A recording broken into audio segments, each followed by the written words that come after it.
পহেলগাঁওয়ে ২২ পর্যটকের মৃত্যু ও সেনার প্রত্যাঘাত নিয়ে প্রস্তাব পেশ হতে চলেছে রাজ্য বিধানসভায়। অপারেশন সিঁদুর উল্লেখ না থাকায় ক্ষুব্ধ বিজেপি। স্পিকার বিমান বন্দ্যোপাধ্যায়ের উদ্যোগে প্রস্তাব আনছে বিধানসভার সচিবালয়। পুরুলিয়ায় দেবেন মাহাতো মেডিকেল কলেজে ৬২ বছরের মহিলার ভালভার ক্যান্সারের জটিল অস্ত্রোপচার সফল হলো। গোপনাঙ্গের বাইরের অংশ লসিকা গ্রন্থি ও ভেতরের ২ সেমি অপসারিত করা হলো, যা হাসপাতালে প্রথম এবং বিরল। পূর্ব বর্ধমানে মিতা নামে মহিলার প্রেমিকের সঙ্গে মিলে স্বামী মহাদেব দাসকে খুন। হৃদরোগে মৃত্যুর দাবি করলেও দেহে আঘাতের চিহ্ন থেকে পুলিশ মিতাকে আটক করেছে। আপাতত ময়নাতদন্তে পাঠানো হয়েছে দেহ। মহেশতলায় নিখোঁজ কিশোরের খোঁজে ডায়মন্ড হারবার পুলিশ সাহায্য নিল সিআইডির। ইতিমধ্যেই সিসি ক্যামেরায় ফুটেজ খতিয়ে দেখা হচ্ছে। ইসলামপুরে বিক্ষোভে রাজ্য সড়ক অবরোধ, টায়ার জ্বালিয়ে উদ্ধারের দাবি জানানো হয়। দীঘায় ভিড় বাড়ায় হোটেলের ভাড়া ১,০০০ থেকে ৪,০০০ টাকায় উঠেছে। স্নানযাত্রায় পর্যটকের ঢল নেমেছে, অসাধু ব্যবসায়ীদের অতিরিক্ত টাকার দাবি করছে। জেলাশাসক আশ্বাস করেছেন এর বিরুদ্ধে কড়া ব্যবস্থা নেওয়ার। লিলুয়ায় মধ্যরাতে দুর্ঘটনায় ২ যুবকের মৃত্যু।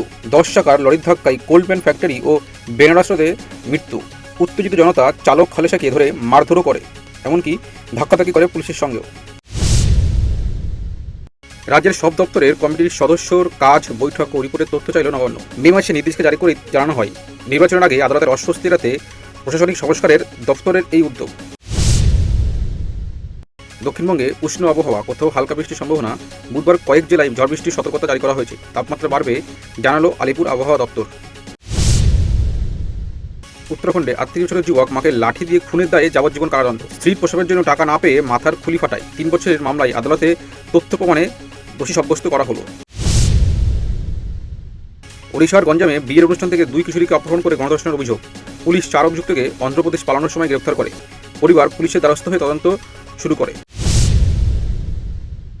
হরিয়ানার ফরিদাবাদে ভুয়ো হৃদরোগের বিশেষজ্ঞ ধরা পড়ে। অন্য চিকিৎসকের রেজিস্ট্রেশন ব্যবহার করে ৫০টিরও বেশি অস্ত্রোপচার করেন। ৮ মাস ধরে সরকারি হাসপাতালে এই প্রতারণা চালানো হচ্ছিল। পুলিশ এবার তদন্ত শুরু করেছে। গাজার খান ইউনিস হাসপাতালে ভূগর্ভস্থ সুড়ঙ্গের দাবি ইসরায়েল সেনার। ড্রোন ফুটেজে অস্ত্র মজুতের ঘর দেখানো হয়। হামাস এই সুড়ঙ্গ ব্যবহার করে হিংসাত্মক ঘটনা ঘটাচ্ছে বলে অভিযোগ।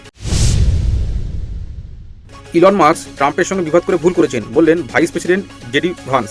মাস্কের আবেগপ্রবণতা এর কারণ। সম্পর্কে মেরামত সম্ভব, তবে তাৎক্ষণিক নয়। এটি মাস্ক ও আমেরিকা উভয়ের জন্যই ক্ষতিকর। মেক্সিকোয় চিয়াপাসে পেস্ট কন্ট্রোল বিমান ভেঙে ৩ জনের মৃত্যু।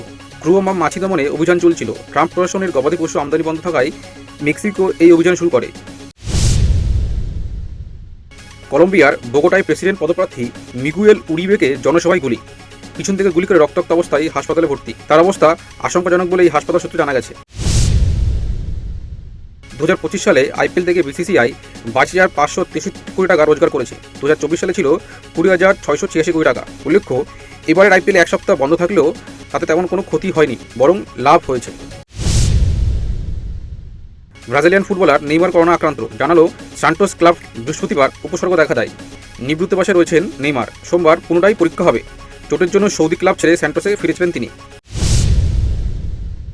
ভারতের ৪ দাবাড়ু ফিডে র্যাঙ্কিংয়ের শীর্ষ ১০-এ। অর্জুন এরিগাইস ৪-এ, গুকেশ 5-এ, প্রজ্ঞানন্দ ৬ এবং অরবিন্দও রয়েছে তালিকায়। এই প্রথম ভারতের এত দাবাড়ু শীর্ষে। ৫০ বছরে পা দিলেন অভিনেত্রী শিল্পা শেট্টি। নিয়মিত শরীরচর্চায় বয়সকে হার মানাচ্ছে। জন্মদিনে স্বামী রাজকুন্দ্রা তাকে মহাকাশ ভ্রমণের উপহার দিতে পারেন বলেই গুঞ্জন, তবে এখনও কোনো নিশ্চিত তথ্য নেই। মুম্বাই বিমানবন্দরে ঢুকতে দেওয়া হলো না দিশা পাটানিকে, কারণ পাসপোর্ট ভুলে যান তিনি। পাপারাজ্জির ক্যামেরায় হাসিমুখে এদিন ফিরে যান। সাদা টি শার্ট ও ব্যাগে জিন্সে ছিলেন তিনি।